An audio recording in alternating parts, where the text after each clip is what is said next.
It's me Siri. Welcome to my new YouTube channel and with the Siri Vlogs. నమస్తే. ఈరోజు మీకు మా అమ్మమ్మ గారు చేసిన tasty quick chicken biryani recipe మీకు చెప్పబోతున్నాను.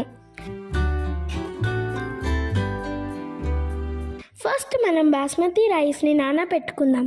ఇక్కడ మనం 3 గ్లాస్ బిర్యానీ రైస్ని ఒక హాఫ్ అన్ అవర్ నానబెట్టుకోవాలి. ఒక బౌల్లో 1.5 kg చికెన్, పసుపు, నిమ్మరసం, సాల్ట్ మ్యారినేట్ చేసుకొని ఒక హాఫ్ అన్ అవర్ ఫ్రిడ్జ్లో స్టోర్ చేసుకోవాలి. ఇప్పుడు కావాల్సిన పదార్థాలు ఏంటో చూద్దాం. బగారాకు, అనాస పువ్వు, ఇలాచి, లవంగాలు, బగారా పువ్వు, దాల్చిన చెక్క, షాజీరా, జాపత్రి, మరాఠీ మొగ్గ, కరివేపాకు, మిర్చి, టమాటా, మిరియాల జీలకర్ర పొడి, కొత్తిమీర, పుదీనా, బిర్యానీ మసాలా. ఇప్పుడు స్టవ్ పైన ప్రెషర్ కుక్కర్ పెట్టుకొని 6 స్పూన్స్ ఆఫ్ ఆయిల్ వేసుకున్న తర్వాత 2 స్పూన్స్ ఆఫ్ నెయ్యిని వేయాలి. అది కరిగిన తర్వాత షాజీరా, జాపత్రి, మార్వడి మొగ్గ, దాల్చిన చెక్క, అనాస పువ్వు, అలాగే లవంగాలు, ఇలాచి, పచ్చిమిర్చి, బగారా ఆకు, కరివేపాకు, ఫ్రైడ్ ఆనియన్స్, అల్లం వెల్లుల్లి పేస్ట్ వేసి మిక్స్ చేసుకోవాలి. ఇప్పుడు 1/2 స్పూన్ పసుపు, 1 స్పూన్ సాల్ట్, టమాటో వేసుకొని క్యాప్ పెట్టుకొని 5 మినిట్స్ అలాగే ఉంచి కలుపుకోవాలి.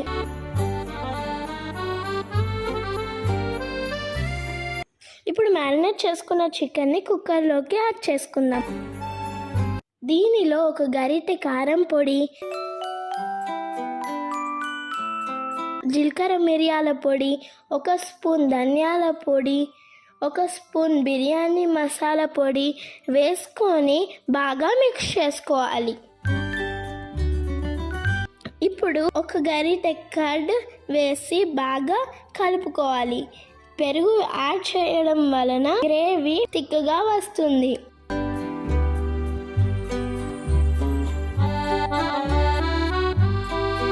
దీనిలో మనం కొత్తిమీర, పుదీనా యాడ్ చేసుకొని మిక్స్ చేసుకోవాలి.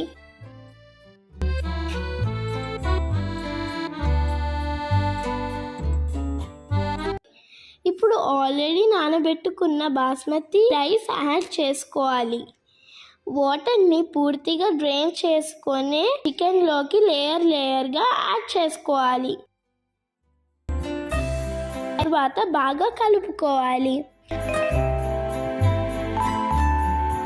ఇప్పుడు 3 గ్లాస్ ఆఫ్ బాస్మతి రైస్కి 4.5 గ్లాసెస్ ఆఫ్ వాటర్ని బాయిల్ చేసుకోవాలి. బాయిల్ చేసుకున్న వాటర్ కుక్కర్లో యాడ్ చేసి బాగా కలుపుకోవాలి. ప్రెషర్ కుక్కర్ని క్యాప్ పెట్టుకొని 15 to 20 మినిట్స్ స్టవ్ పైన సిమ్లో పెట్టుకోవాలి. అంతే, tasty simple and quick pressure cooker chicken biryani ready. Whistle కోసం వెయిట్ చేయకుండా 15 to 20 మినిట్స్ టైం చూసుకుంటే సరిపోతుంది. ఇప్పుడు మేము సర్వ్ చేసుకొని తిన్నాం. ఇది చాలా టేస్టీగా ఉంది. Thank you for watching. Bye.